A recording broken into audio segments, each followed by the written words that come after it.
Upacara dalam rangka memperingati Hari Pendidikan Nasional atau Hardiknas dilaksanakan pada hari Kamis 2 Mei 2024 di Alun-Alun, Purwokerto. Kegiatan ini merupakan bagian dari serangkaian acara yang diadakan oleh Dinas Pendidikan Kabupaten Banyumas dalam rangka memperingati Hardiknas. Upacara dipimpin oleh penjabat atau PJ Bupati Banyumas Hanung Cahyo Saputro dan dihadiri oleh sekitar 2.500 peserta. Kepala sekolah, guru, tenaga kependidikan, siswa, serta berbagai pihak dalam dunia pendidikan seperti perguruan tinggi dan lembaga pendidikan non-formal di Kabupaten Banyumas menghadiri upacara Hardiknas di Alun-Alun, Purwokerto.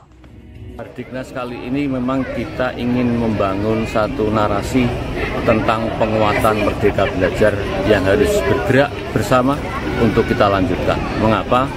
Karena di dalam konsepsi Merdeka Belajar itu yang terbingkai dengan konsepsi kebinekaan. Maka tadi habis kegiatan upacara dilaksanakan dengan tarian P5. Tarian P5 itu menunjukkan tarian tentang proyek profil pelajar Pancasila yang di situ menggambarkan tentang kebinekaan tentang bangsa ini. Kemudian juga ada tari lokal yaitu tari Rumekso.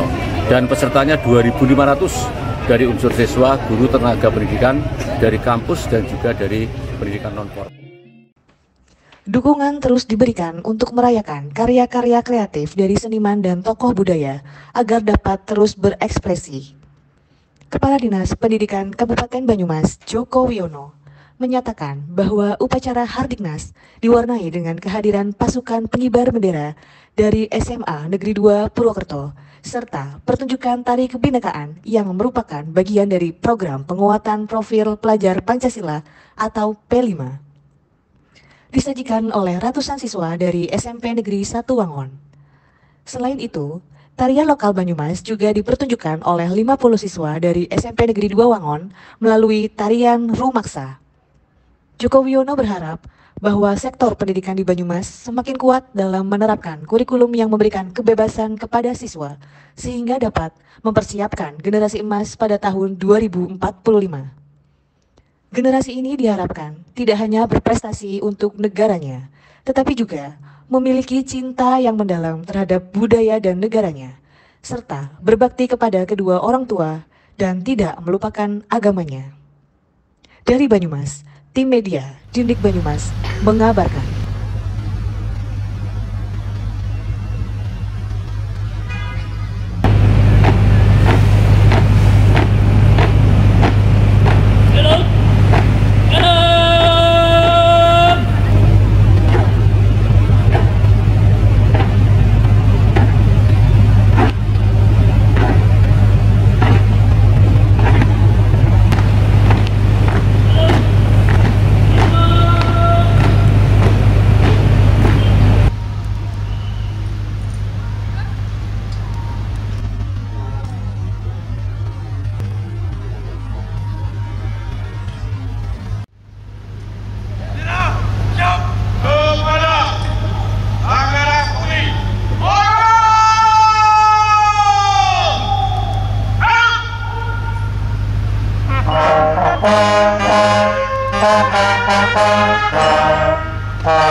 saya bacakan pidato Menteri Pendidikan, Kebudayaan, Riset, dan Teknologi Republik Indonesia dalam peringatan Hari Pendidikan Nasional tahun 2024 sebagai berikut.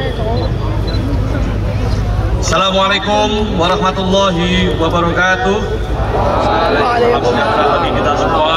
Om Swastiastu, Namo Buddhaya, salam kebajikan, Rahayu.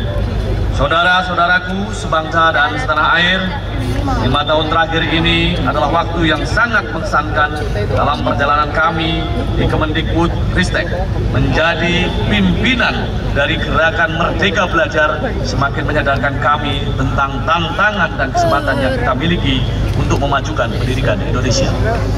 Bukan hal yang mudah untuk mentransformasi sebuah sistem yang sangat besar, bukan tugas yang sederhana untuk mengubah perspektif tentang proses pembelajaran. Pada awal perjalanan, kita sadar bahwa membuat perubahan butuh perjuangan. Rasa tidak nyaman menyertai setiap langkah menuju perbaikan dan kemajuan. Kemudian, ketika langkah kita mulai serempak, kita dihadapkan dengan tantangan yang tidak pernah terbayangkan, yakni pandemi. Dampak yang ditimbulkan mengubah proses belajar mengajar dan cara hidup kita semakin drastis. Pada saat yang sama, pandemi memberi kesempatan untuk mengakselerasi perubahan. Dengan bergotong royong, kita berjuang untuk pulih dan bangkit kembali menjadi jauh lebih kuat. Ombak kencang dan karang tinggi sudah kita lewati bersama. Kini, kita sudah mulai merasakan perubahan terjadi di sekitar kita. Digerakkan bersama-sama dengan langkah yang serempak dan serentak. Wajah baru pendidikan dan kebudayaan Indonesia sedang kita bangun bersama dengan gerakan Merdeka Belajar. Kita sudah mendengar lagi anak-anak Indonesia berani bermimpi karena mereka merasa merdeka saat belajar di kelas. Kita sudah melihat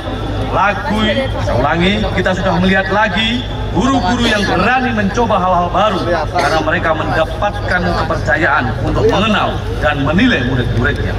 Kita sudah menyaksikan para mahasiswa yang siap berkarya dan berkontribusi karena ruang untuk belajar tidak lagi terbatas di dalam kampus. Dan kita sudah merayakan lagi semarak karya-karya yang kreatif karena seniman dan pelaku budaya terus didukung untuk berekspresi. 5 tahun bukan waktu yang sebentar untuk menjalankan tugas memimpin gerakan Merdeka Belajar. Namun 5 tahun juga bukan waktu yang lama untuk membuat perubahan yang menyeluruh. Kita sudah berjalan menuju arah yang benar, tetapi tugas kita belum selesai. Semua yang telah kita jalankan harus diteruskan sebagai gerakan yang berkelanjutan. Semua yang sudah kita upayakan harus dilanjutkan sebagai perjalanan ke arah perwujudan sekolah yang kita cita-citakan. Waktu yang bergulir membawa pada akhir masa pengabdian saya sebagai Menteri Pendidikan, Kebudayaan, Riset, dan Teknologi. Namun, ini bukanlah titik akhir dari gerakan Merdeka Belajar. Dengan penuh ketulusan, saya ucapkan terima kasih banyak atas perjuangan yang Ibu dan Bapak lakukan. Dengan penuh harapan, saya titipkan Merdeka Belajar kepada Anda semua, para penggerak perubahan yang tidak mengenal kata menyerah untuk membawa Indonesia melompat ke masa depan. Selamat Hari Pendidikan Nasional, mari terus bergotong royong, menyemarakkan dan melanjutkan gerakan Merdeka Belajar. Terima kasih. Wassalamualaikum warahmatullahi wabarakatuh. Om Santi Santi Om, Namo Buddhaya, Rahayu. Demikian tadi telah saya bacakan pidato Menteri Pendidikan, Kebudayaan, Riset, dan Teknologi Republik Indonesia secara utuh dan lengkap. Ada kurangnya dan lebihnya saya mohon maaf yang sebesar-besarnya. Dan terima kasih. Wassalamualaikum warahmatullahi wabarakatuh.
Mari berjuang demi kemajuan negeri.